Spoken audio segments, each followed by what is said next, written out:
entrevista. Hoy tenemos nuevamente a Verónica Llera de Cobas Asset Management. Hola, Verónica. Hola, Sergio. Y como siempre nos vamos a tratar hoy creo que temas muy importantes. En este caso, Verónica, aunque ya sé que vosotros ahí lo puntualizáis siempre, pero si te parece vamos a hablar de primeras, ¿no? Antes de entrar en otras cuestiones, sobre la visión macro que tenéis un poco desde Cobas, porque además también de cara a nuestros oyentes tenéis que saber que en la página web de Cobas y en las distintas redes sociales hacéis comentarios. Creo que tú tienes una sección semanal, ¿no? Sí. Flash semanal, donde hablas no es quizás tanto macro, pero bueno, un poquito de lo que acontece El durante la resumen de la semana, semana. etcétera, pero bueno, hay mucho más contenido y como siempre creo que es contenido de calidad y actualizado.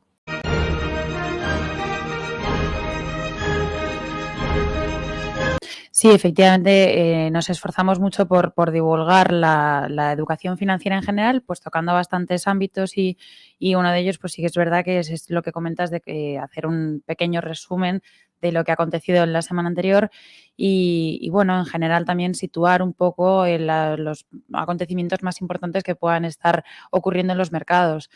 En ese sentido, sí es cierto que nosotros, como bien has comentado, no basamos las tesis de inversión en ningún evento macroeconómico porque consideramos, pues lo hemos dicho muchas veces, que es imposible de anticipar. Entonces, bueno, lógicamente sí que hay variables que se tienen en cuenta, pero no es la base nunca de la construcción de una inversión en nuestras carteras.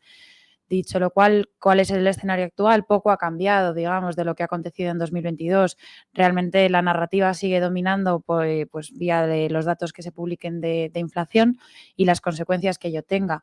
Ahora mismo y desde hace ya unas semanas, pues parece que el mercado tiene bastante optimismo en este sentido, en que la inflación se empiece a desacelerar, que es verdad que está dando síntomas de ello, pero las cotas de inflación todavía son muy elevadas, especialmente en la eurozona porque, bueno, pues es verdad que está empezando a desacelerarse y está disminuyendo y lleva meses consecutivos publicándose datos de inflación general por debajo del dato anterior, pero estamos hablando de que en Estados Unidos pues está todavía cercano, bueno, el 6,7%, vamos, cercano al 7%, en la eurozona sigue cercano al 10% y lo más importante que la inflación subyacente todavía sigue pues en torno al 5% en la gran mayoría de economías desarrolladas. Lo cual, bueno, pues aunque se desacelere, es verdad, nosotros sí que pensamos que la inflación va a seguir estando muy por encima de lo que venimos estando acostumbrados los últimos años y, sobre todo, muy por encima del objetivo del 2% de los bancos centrales, que al final eso es lo que va a dictaminar un poco las decisiones que puedan tomar. Y probablemente el mercado sea muy optimista en el sentido de que puedan, por mucho que también el endurecimiento monetario pueda frenarse en cierta manera, no quiere decir que vaya a haber bajadas de tipos de interés. Entonces, bueno, creemos que lo más probable es que este ejercicio siga siendo bastante convulso, esperemos que no tan negativo como 2022, pero el principal riesgo que creemos que es al que el inversor y el ahorrador va a tener que hacer frente es la inflación.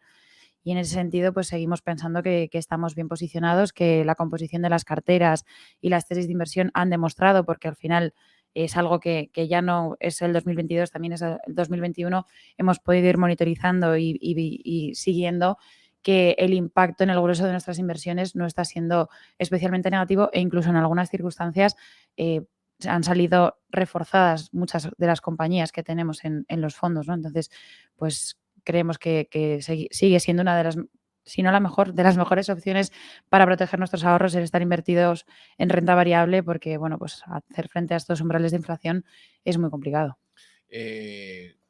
Dado un poquito el panorama, además hoy hemos tenido, bueno, algunos lo tildan, ¿no? de sorpresa por parte del Banco de Japón y saco a relucir lo del Banco de Japón, sobre todo de cara al oyente, porque ya desde, no sé si fue en noviembre, diciembre sé que sí, pero no sé si fue noviembre, octubre, donde empezasteis a sacar la tesis de enfocaros en Asia, porque creo que tú y yo Sí, también lo hablamos aquí en otra o en la última entrevista que te pude realizar, ya hablamos allí de Asia y exactamente, hoy si te parece, lo podemos ampliar un poquito más, cuál es esa tesis, ¿no? Porque vemos como China, bueno, ahora se está abriendo, lo que acabo de comentar yo del Banco de Japón, que no ha habido sorpresas, porque incluso el mercado pensaba que iba a ser un poquito más duro y al final sigue comprando, sigue comprando todo lo que sale, Todo. o sea, no discrimina, dice, no, esto no, sigue comprando todo. Entonces, dada toda esta situación, en Asia, ¿por qué dentro de Asia, dónde? Si hay algún país Ujú. en concreto que penséis que es que va a salir adelante, o no es por país, es por sector, por compañía. Bueno, nosotros realmente la inversión en Asia siempre ha formado parte de nuestras carteras y creemos que es un elemento de diversificación muy importante.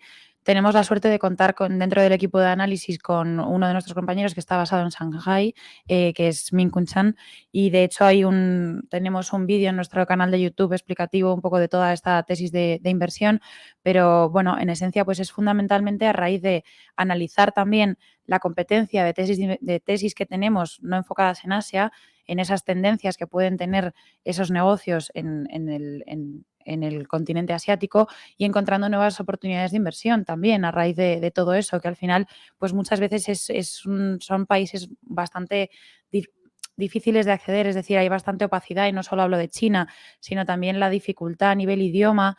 Pues bueno, nosotros aprovechando teniendo esta facilidad, pues sí que siempre hemos tenido esa parte, una parte de nuestra cartera invertida en Asia, bueno, de las carteras globales, quiero decir. Ahora mismo, pues es en torno al 15% de la cartera grandes compañías y más en torno al 10% de la cartera internacional. Las inversiones, las características que suelen tener estas compañías son que casi todas ellas son empresas familiares o cuentan con un accionista de referencia, lo cual a nosotros siempre pues, nos inspira bastante confianza porque creemos que evidencia bastante bien la alineación de intereses entre el equipo directivo y la gestión de la empresa. Son compañías también que tienen una caja muy fuerte, lo cual, bueno, pues por ejemplo, en momentos como el actual de incertidumbre o de una posible desaceleración, incluso recesión económica, siempre es muy positivo que una compañía cuente con este colchón adicional para hacer frente pues, a situaciones adversas o a posibles pues, incrementos de financiación o lo que tenga que realizar. Y luego también en general son compañías que hemos buscado con retorno sobre capital, bueno, muy rentables, ¿no? Retorno sobre capital de doble dígito, en torno al 25% tienen de media todas las compañías que tenemos de inversión en Asia. Entonces, digamos que en general los componentes de estas empresas son bastante defensivos, independientemente de los nichos a los que se dediquen, porque es verdad que nosotros por lo general, como hacemos análisis fundamental digamos, lo que se denomina bottom-up, de abajo arriba, pues sí que luego al final se puede acabar construyendo una tesis sectorial o más exposición hacia un país, pero no es la base de nuestra, como pues igual que en eventos macroeconómicos, pues en este sentido tampoco, ¿no? Sí es cierto que la mayoría de las compañías cotizan en Corea del Sur y en Japón. Y son compañías pues como Samsung C&T, LG Electronics, CK Hutchison. En general hay mucho conglomerado. Digamos que bajo nuestro punto de vista siempre suele ser una oportunidad de invertir en buenos negocios con descuento, porque muchas veces el mercado no sabe valorar de forma eficiente las diferentes líneas de negocio que pueden componer las empresas y entonces pues por ese motivo fundamentalmente suelen cotizar con descuento. Y bueno, pues en casi todas de ellas tienen exposición a negocios muy fuertes, o sea, muy consolidados, con barreras de entrada y ya digo, cotizando a unas valoraciones muy atractivas. Y también muchas de ellas con un componente tecnológico bueno, que también es importante, que hay muchas veces que parece que el value investing y la tecnología no son compatibles, pues muchas de estas compañías son pioneras en pues LG en pantallas OLED, por ejemplo, aparte de electrodomésticos y demás, también vende em, em, o sea, Sí, muchas cosas. computadoras, televisiones y demás, y es pionero, es número uno en pantallas OLED. Samsung C&T, que su principal participada es Samsung Electronics, son también de los 3 principales jugadores en venta de memorias RAM, DRAM. O sea, que sí que también, no solo esta tecnología, también tenemos otras compañías más industriales que son pioneras en tecnología, pero bueno, la parte estética es de verdad que tiene un componente tecnológico importante y bueno, ha tenido en general un comportamiento muy positivo. en este caso, cuando hablamos de Asia y de estas compañías tecnológicas, que como muy bien dices, algunos no la acaban de encajar porque hablan de que estas tecnológicas son más grow que value, etcétera, y al final yo ya pienso que es que no hay casi distinción entre una cosa y otra. Al final lo que busca tanto el grow es que siga creciendo la compañía, pero si está a mejores precios, pues al final te llevas un 2 por 1, como se podría decir, pero aunque sean tecnológicas, lo que hay que entender es que muchas veces no solamente es referente a una tecnología, es decir, cuando hemos hablado o cuando has hablado de LG, no estamos hablando solamente de las pantallas, sino que dentro de los electrodomésticos es es una amplia gama, y no solo eso, sino que a veces luego estas compañías asiáticas, sobre todo las japonesas, se dedican a otras cuestiones que no tienen absolutamente nada que ver. Es decir, Las unas con las no otras. digo que a lo mejor vosotros las tengáis, pero pueden dedicarse a la parte esta de electrodomésticos, pero luego pueden tener un banco de inversión, para que nos hagamos una idea. Tipo un BBVA, un Sí, de Santander, todo. metido dentro de la propia compañía. De hecho, tenemos otra compañía en cartera que es una de las principales posiciones dentro de la parte asiática, que es CK Hutchison, que es un conglomerado que tiene parte de retail minorista para productos de belleza y de salud, tiene parte de energía, tiene parte de telecomunicaciones, infraestructuras, sobre todo con exposición a Inglaterra y Australia. Pues bueno, efectivamente, tiene luego participadas también y es un conglomerado enorme. Nosotros consideramos, de hecho, que por suma de partes, simplemente las 3 líneas de negocio que menos suponen en la facturación ya simplemente valen lo que ahora mismo está pagando el mercado por la compañía entera.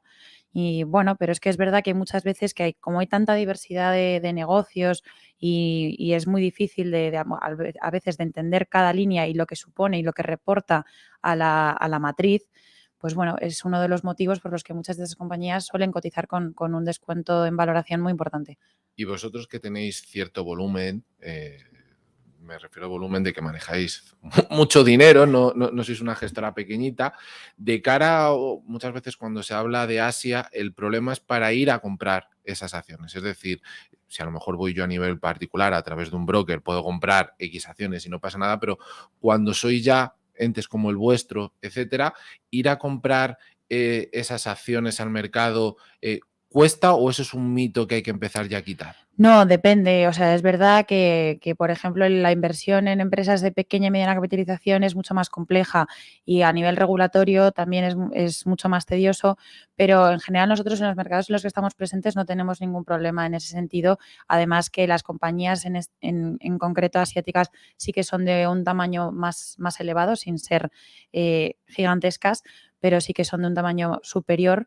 Y sobre todo que yo creo que ahí donde hay más problemática siempre es en China, ¿no?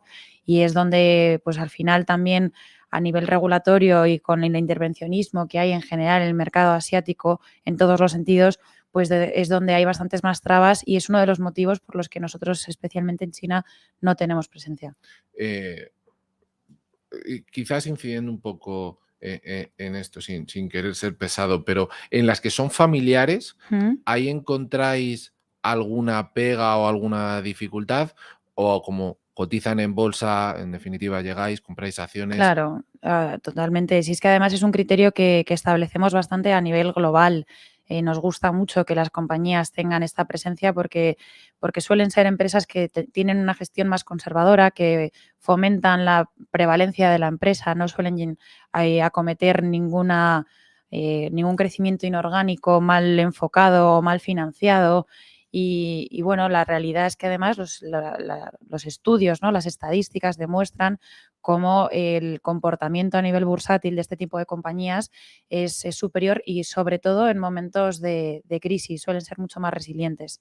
En este caso yo tengo entendido, y no sé si me lo vas a confirmar, ha salido en distintos medios, ¿no? El hecho de que en Japón en sí no ha habido la inflación que ha habido en el resto del mundo, porque allí las empresas tienen otro pensamiento, en el sentido, antes de trasladar los precios al cliente final, la empresa los absorbe. No digo que algunas no entren en pérdidas, pero son capaces incluso de estar un cierto tiempo en pérdidas antes de dar ese paso al consumidor final, y que eso es una de las bases, ¿no? de por qué se las venera tanto allí a esas grandes empresas. Bueno, es verdad que tienen unas tradiciones, por ejemplo, el nivel de caja que comentaba al principio de este tipo de empresas también es algo como muy cultural, ¿no? Que en ciertos aspectos a veces también las puede penalizar el mercado, de decir, ¿por qué tienes tanto dinero en la cuenta y no expandes, no acometes nuevos proyectos o no implementas programas de remuneración al accionista?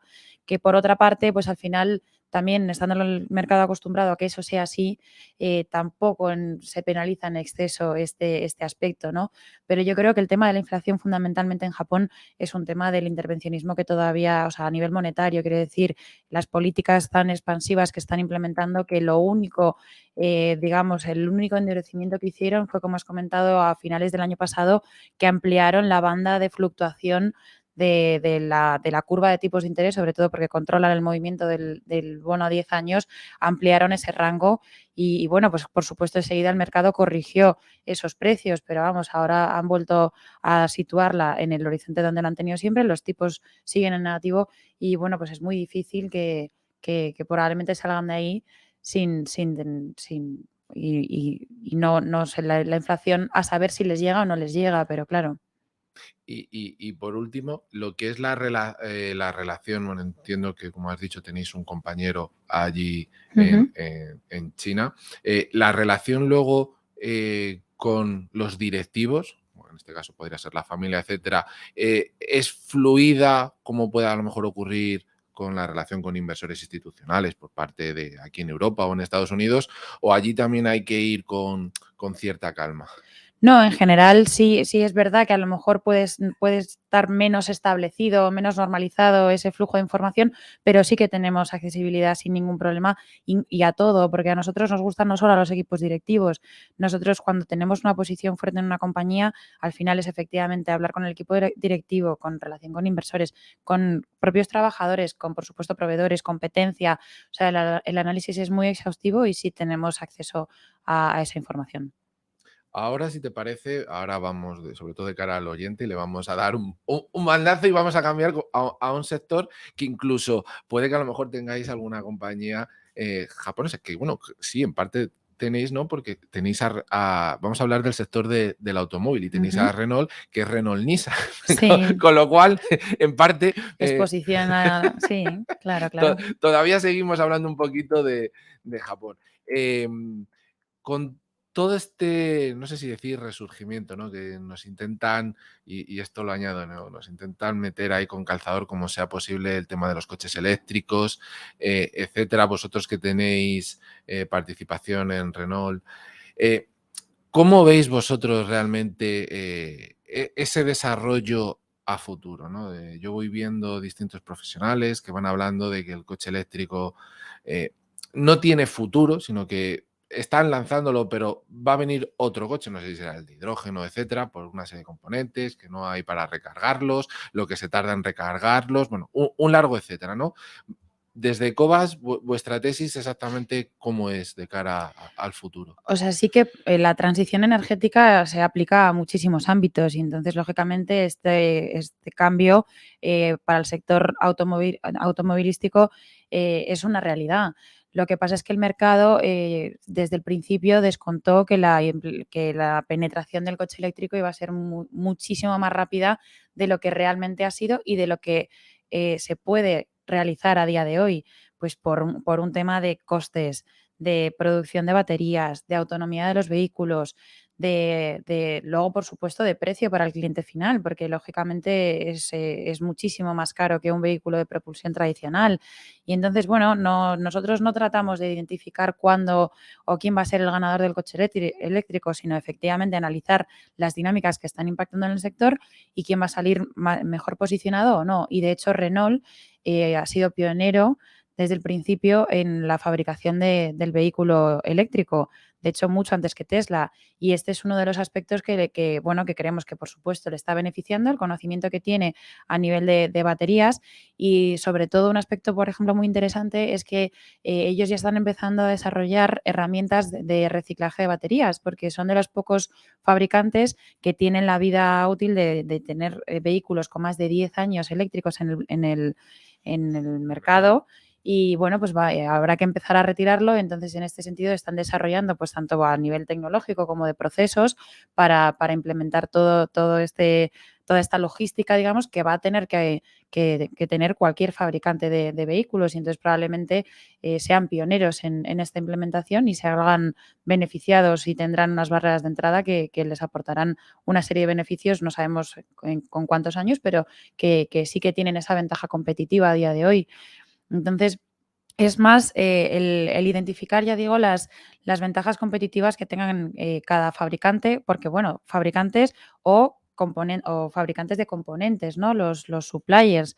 Y al final es un sector que en general, bueno, pues es verdad que es cíclico porque es un sector con un apalancamiento operativo muy fuerte, que con esto no quiere decir que estén endeudados, eso es el apalancamiento financiero, sino que tienen unos costes fijos muy elevados y entonces pues son más dependientes del ciclo en el sentido en que en cuanto se resiente un poco su facturación, sufren más en márgenes. Pero sí que es verdad que estas compañías han hecho los deberes y se ha visto cómo ante este escenario de incremento de costes han sabido repercutir al cliente final por dos motivos. Primero, por efectivamente un cambio en el mix de producto hacia vehículos de más valor añadido y más rentables en ese sentido. Y luego también, lógicamente, la escasez a la que nos hemos tenido que enfrentar por todo el problema que ha habido en la cadena de suministros, en la fabricación de microchips y, bueno, en general en todo, ¿no?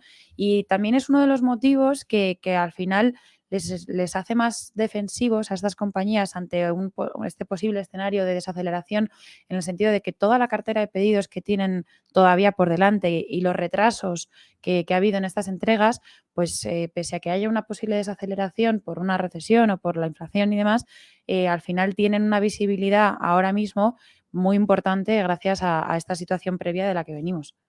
En este caso nos quedan apenas 2, 3 minutos. El otro día, yo creo que fue la semana pasada, lo comentaba aquí, había salido, era respecto a España, había salido los resultados del año pasado y había habido un descenso en la venta de De vehículos. matriculaciones. En cambios, entre comillas, se había disparado, porque tampoco es que se haya disparado pero eh, por contra, lo que sí que había subido era el renting. Bien, es verdad que la parte del renting hablaban un poco más de cara al coche comercial o la furgoneta, etcétera, pero que se está dando quizás, yo esto ya lo hablaba a título personal, quizás un cambio, ¿no? El hecho, como tú muy bien dices, de que los coches híbridos o eléctricos que vengan son más caros que los otros, la gente en vez de estar desembolsando ese dinero, lo que esté a lo mejor es buscando un renting o utilizándolos para cierto momento. Y yo, sí, probablemente, y luego también un poco lo que comentaba del problema y la escasez de oferta, ¿no?, que ha habido, se ha disparado los coches de segunda mano en general.